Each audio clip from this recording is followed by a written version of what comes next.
Het julle geweet? Die gemiddelde Christen spandeer 'n gemiddeld van 11% van hul inkomste net aan wegneem etes. 10% van hul inkomste aan vakansies.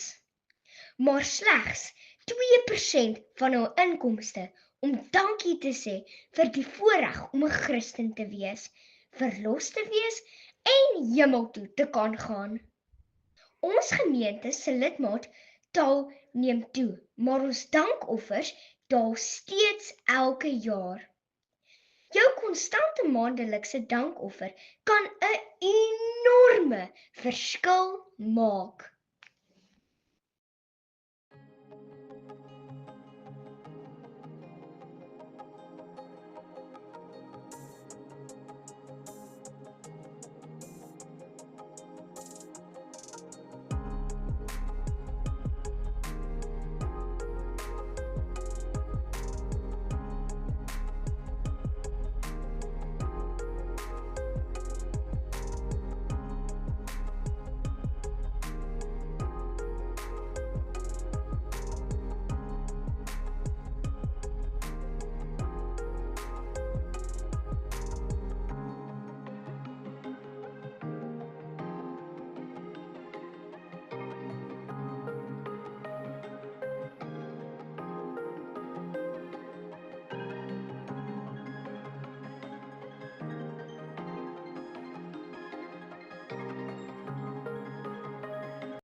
Goeiemôre gemeente.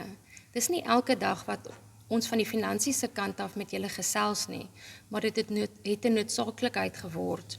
Ons het onlangs, nadat ons ouditeure hier was, na die stand van ons finansies gekyk. Ons het groot empatie met ons gemeente. Ons weet baie mense kry swaar, tog is daar 'n tendens wat ons nie meer kan ignoreer nie. Terwyl ons kerkbywoning oor die laaste paar jaar gestyg het ons maandelikse dankoffers gedaal.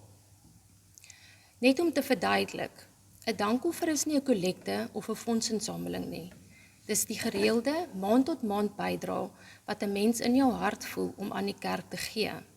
In 2021 het ons begroot om sowat 150.000 per maand in dankoffers te ontvang.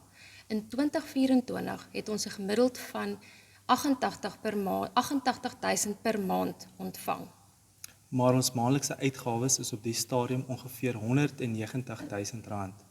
Die gaping meer as R100.000 per maand word op die oomblik oorbrug deur sowat R30.000 uit kollektes, R13.500 uit huur en rente en die res uit fondsinsamelings, maar hierdie model is nie volhoubaar nie. Ons vra dus elke lidmaat, kyk asseblief na jou persoonlike omstandighede. As jy nog nie 'n dankoffer maak nie, of dalk voel jy kan 'n klein bietjie meer bydra, oorweeg asseblief om gereeld 'n dankoffer te gee.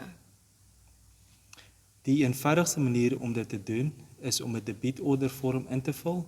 Dit sal elke Sondag beskikbaar wees by die kerk of kan by die kerkkantoor elke dag van die week gekry word. En wees gerus, elke bydrae en elke persoon se besonderhede bly altyd heeltemal vertroulik. Waarvoor ons bid is om 'n addisionele R100.000 per maand in dankoffers te ontvang. Maar of jy nou minder of meer kan bydra, elke bedrag help, elke offer maak 'n verskil. Ons het vir die leraar gevra om spesiaal voorbereiding vir hierdie saak te doen en ons vra elke lidmaat om saam met ons daarvoor te bid. Ons beloof om julle op hoogte te hou van die vordering en die impak wat julle bydraes maak. Baie dankie vir julle tyd en ondersteuning. Mag julle 'n geseënde week hê. Baie dankie.